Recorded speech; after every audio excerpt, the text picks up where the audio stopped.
अब हम बोर के परमाणु मॉडल की व्याख्या करेंगे। आज यह प्रश्न 9th में पूछा गया है।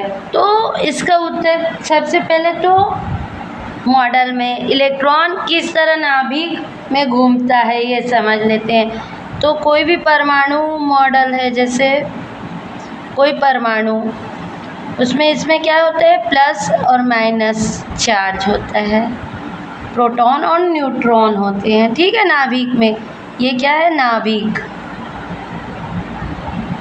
इसके चारों ओर विभिन्न कक्षाएं होती है।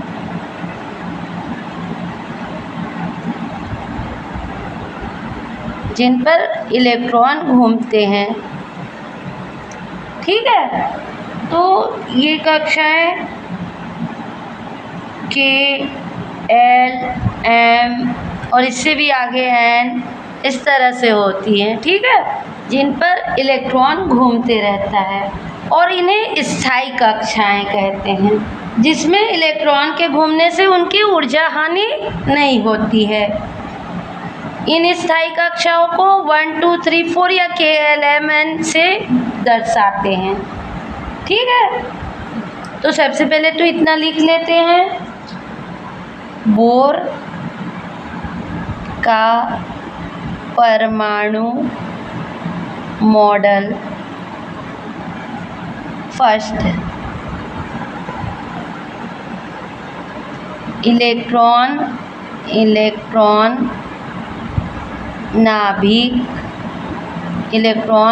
नाभिक के चारों ओर केवल स्थायी कक्षाओं में घूमते हैं, जिनमें घूमने के कारण इलेक्ट्रॉन की ऊर्जा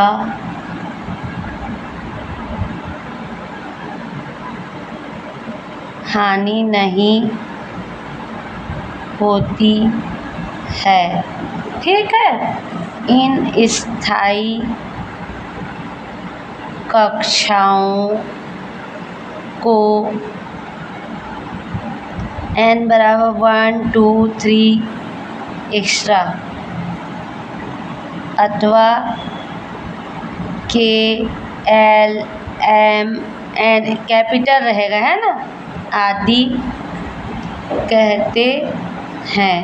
ठीक है, अब कोई इलेक्ट्रॉन मतलब जब नाभिक के समीप होते हैं तो निम्न ऊर्जा स्तर रहता है, और जैसे जैसे इनकी दूरी अधिक ऊर्जा स्तर वाले में चले जाते हैं, तो जब कोई इलेक्ट्रॉन, ये जो इलेक्ट्रॉन घूमते रहता है, ये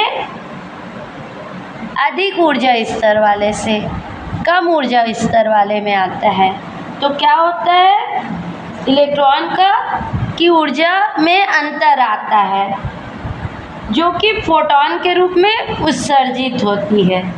और जब इसके विपरीत हो कि कोई इलेक्ट्रॉन निम्न स्तर से उच्च ऊर्जा स्तर में जाता है, तो ऊष्मा अवशोषित होता है।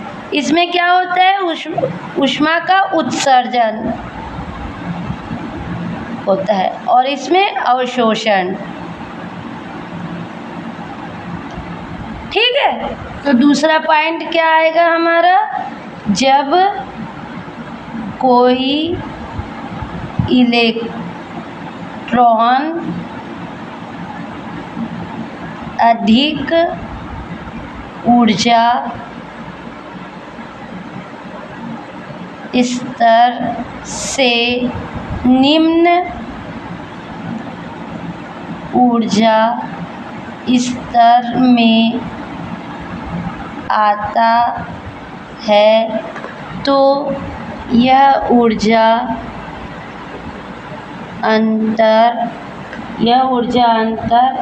या क्वांटम या फोटॉन के रूप में उत्सर्जित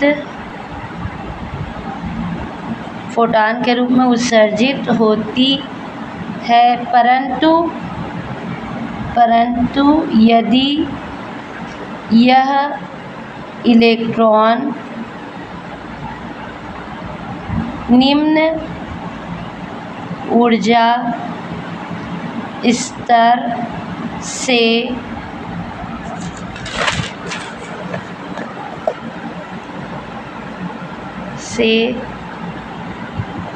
उच्च ऊर्जा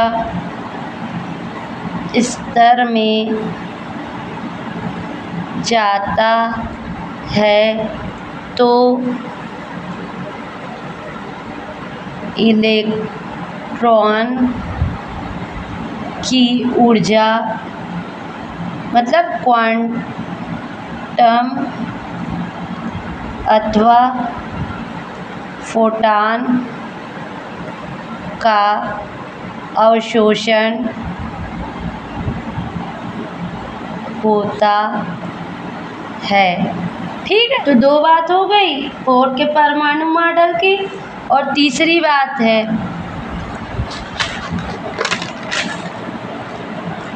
जब इलेक्ट्रॉन इन कक्षाओं में घूमता है, इन कक्षाओं में, तो इनके घूमने के लिए गतिज ऊर्जा की आवश्यकता है और गतिज संतुलन की आवश्यकता होती है। तो इसके लिए ऊर्जा कौन प्रदान करता है? जो नाभिक और इलेक्ट्रॉन के बीच आकर्षण बल होता है, तो वो वृत्तीय मार्ग में गति के लिए आवश्यक अभिकेंद्री बल प्रदान करता है। ठीक है, लगने वाला जो इन नाभिक और इलेक्ट्रॉन के बीच जो आकर्षण बल लगता है वो उसको घूमने में मदद करता है। ठीक है, तो इसे क्या लिखेंगे? जब इलेक्ट्रॉन किसी वृत्तीय मार्ग में घूमता है, जब इलेक्ट्रॉन किसी वृत्तीय मार्ग में घूमता है तो गतिज संतुलन के लिए इलेक्ट्रॉन व नाभिक के बीच लगने वाला आकर्षण बल वृत्तीय गति, मतलब जो इलेक्ट्रॉन घूमता है उसके लिए वृत्तीय मार्ग में गति के लिए आवश्यक अभिकेंद्रीय बल प्रदान करता है। तो ये और भी डिटेल में है, पर 9th क्लास के हिसाब से इतना काफ़ी है, 9th 10th के हिसाब से। ठीक है, तो ये है बोर के परमाणु मॉडल की व्याख्या। ठीक है।